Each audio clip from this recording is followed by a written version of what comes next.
Mga ka-Fire Chicken, good morning sa inyo. Tara, samahan niyo po ako na kumuha o bumili ng blue face hatch po sa Barili, Cebu.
Good morning po ulit at ito po si Takamura po yung nabili natin dun sa Barili, Cebu po na blue face hatch. Yan.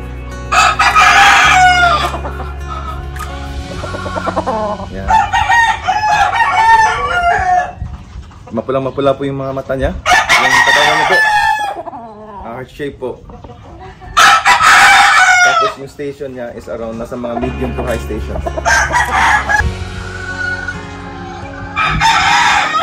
Ako po ay sobrang saya po na pumayag po si Sir Michael Alibangban share sa atin to kasi yun, nagustuhan po talaga yung tindig ni Takamura po nung nakita ko siya sa farm. Yung sparring niya po, nakita ko rin po sa video. Yung angat sa ano po, madiin pumalang, may power po.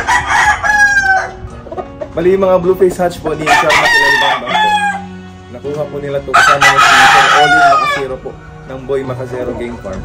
Pumunta po sila sa Circle L Game Farm po para kumuha ng blue face po. At ito po yung isa sa mga first generation na po na offspring na nakuha nila.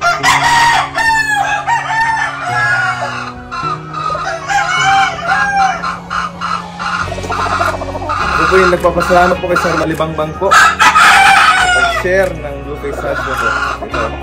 At ni-welcome ko po kayo sa bagong member na backyard po natin dito ni Fried Chicken po.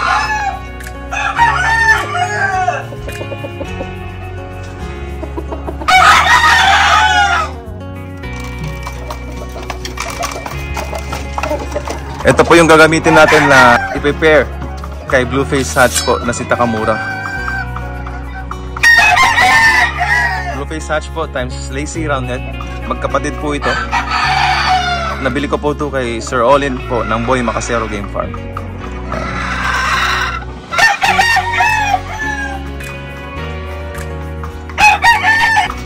Hopefully po makakuha tayo ng mga Blueface po next year para makross natin sa magiging anak nila po.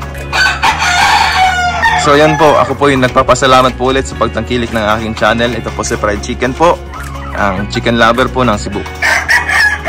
Ingat and God bless.